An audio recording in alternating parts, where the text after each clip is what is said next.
అందరికీ నమస్తే. Welcome to KSS Telugu times. నేను మీ వంశీకృష్ణ. హడావుడిగా మన జగన్మోహన్ రెడ్డి గారు ఢిల్లీ బయలుదేరి వెళ్ళారండి.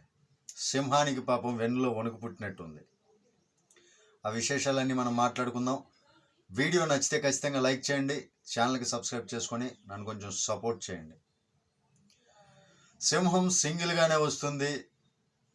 ఎంతమంది ఎదురొచ్చినా అర్జునుడు ఒంటరిగానే పోరాడతాడు అని ఎలివేషన్స్ ఇచ్చుకుంటారండి వైసీపీ వాళ్ళు జగన్మోహన్ రెడ్డి గారి గురించి.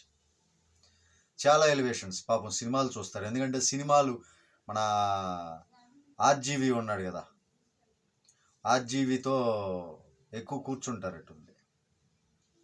ఎక్కువ కూర్చొని సినిమాల డిస్కషన్స్, వాళ్ళ సినిమాల మీద ఎక్కువ దృష్టి పెడతారు. ఎందుకంటే ప్రజల్ని ఆకర్షించడం కోసం, యాత్రటూలు ఉన్నవి లేనట్లుగా భ్రమ కల్పించడం కోసం అలాంటి సినిమా జీవితంలో వాళ్ళు మగ్గిపోతూ ఉన్నారు. అలాంటి వాళ్ళు ఎప్పుడైతే చంద్రబాబు నాయుడు గారు ఢిల్లీ వెళ్ళి అమిత్ షా గారితో భేటీ అయ్యారో, అమిత్ షా గారు ఢిల్లీకి కబురు పెట్టారో, కబురు పెట్టిన వెంటనే కొన్ని ఆసక్తికరమైనటువంటి విషయాలు బయటకు వచ్చినాయి. పొత్తులు దిశగా పొత్తులు కన్ఫామ్ అవుతున్నాయి, ఆల్రెడీ కన్ఫామ్ అయిపోయినాయి అని కొంతమంది. ఈ రకంగా రకరకాలైనటువంటి అంశాలు బయటకు వస్తున్న తరుణంలో మన సింహం, సింగిల్ సింహం ఉంది కదా, గ్రామసింహం, వాస్తవంగా చెప్పాలంటే గ్రామసింహం అనమాట, వెన్నులో వణుకు పుట్టింది. ఆ వణుకుని కప్పిపుచ్చుకోవడానికి వాళ్ళ వైసీపీ వర్గం ఏం చెప్తుందంటే, జగన్మోహన్ గారు ఢిల్లీ వెళ్ళింది కేంద్రం మెడలు వంచడానికి. ఎందుకంటే ఈయన ఫస్ట్ నుంచి ఢిల్లీ వెళ్తానే ఉన్నారు. దాదాపు పదవి వచ్చిన దగ్గర నుంచి కూడా చాలాసార్లు ఢిల్లీ వెళ్ళారు. పాపం వెళ్ళిన దగ్గర నుంచి మోదీ గారి మెడలు వంచడమే సరిపోయింది పాపం.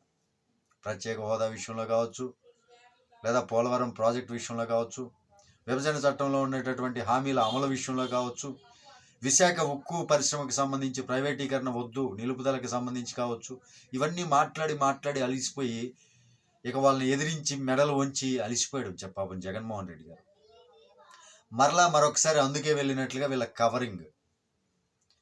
యాక్చువల్గా జగన్మోహన్ రెడ్డి గారు చేసేది కేంద్రం మెడలు వంచుతాడా, లేదంటే ఆయనే మెడలు వంచి సాష్టాంగ పడతాడా తెలియదు, కానీ ఎన్నిసార్లు వెళ్ళినా సంచులు మాత్రం పట్టుకెళ్తాడనమాట. నిధులు సమీకరించుకోవటానికి, రాష్ట్ర బడ్జెట్కి నిధులు తెచ్చుకోవటానికి, కేంద్రం ఇచ్చే నిధుల్ని సంచుల్లో నింపుకొని రావడానికి, వాటి కోసం, అప్పుల కోసం తిరుగుతూ ఉంటాడు.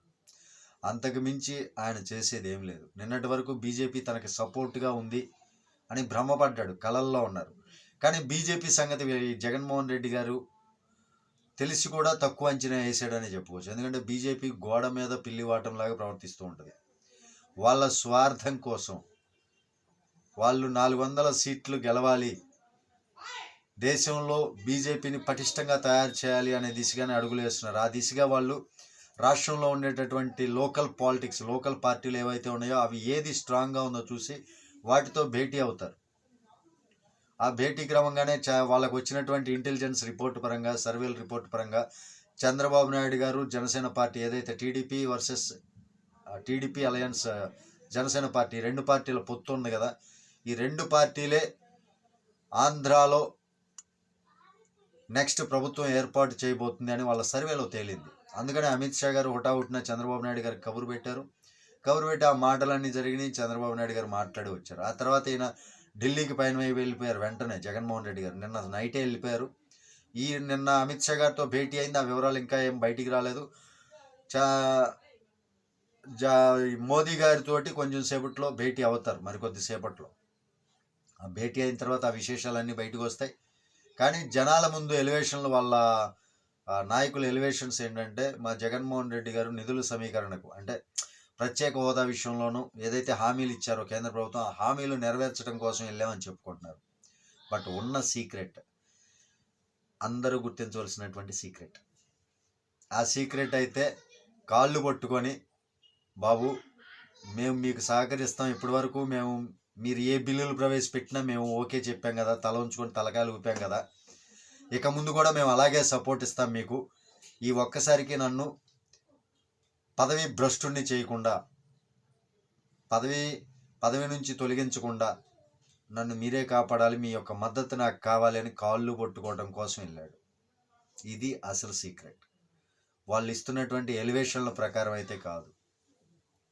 లేదంటే ఇన్ని రోజులు వెళ్లకుండా అసెంబ్లీ సమావేశాలు ఆపి మరీ వెళ్ళాల్సిన పనే ఉంది. సమావేశాలు ఆపి వెళ్ళాల్సిన పని లేదు కదా. ఆపేసి నిన్న కూడా అక్కడ ఎంపీలు రాలేదనో ఏదో తక్కువ ఏరనో అసెంబ్లీ సమావేశం రద్దు చేశారు. మరి ఇన్ని పరిస్థితులు ఉన్నప్పుడు ఆయన ఇప్పుడు హుటాహుటిని వెళ్ళాల్సినటువంటి అవసరం ఏంటి? ఇన్ని రోజులు కేంద్రం మెడలు వంచడానికి కుదరలేదు, ఇప్పుడు కుదిరిందా? ఎలక్షన్కి ముందు 2019 ఆయన చెప్పినటువంటి ఎలివేషన్స్ ఏంటి? మనమే ఎందుకు రాదో ప్రత్యేక హోదా చూద్దాం, కేంద్రం మెడలు వంచి తెప్పిద్దాం, 25కి 25 ఎంపీ స్థానాలు నాకు కట్టబెట్టండి, నేను ఖచ్చితంగా మా ఎంపీల సపోర్ట్ మీకు కావాలి అంటే మేము అడిగిన దాన్ని మీరు ఒప్పుకోవాలి, కంపల్సరీ ప్రత్యేక హోదా ఇవ్వాలి అని ఎలివేషన్స్ ఇచ్చాడు కదా. మెడలు వంచుతానని చెప్పి ప్రతిసారి ఢిల్లీ వెళ్ళిన ప్రతిసారి మెడలు వంచుతూనే ఉన్నాడు. ఈసారి కూడా అతను వెళ్ళినటువంటి రహస్యం ఇదే. Thank you. జై హింద్.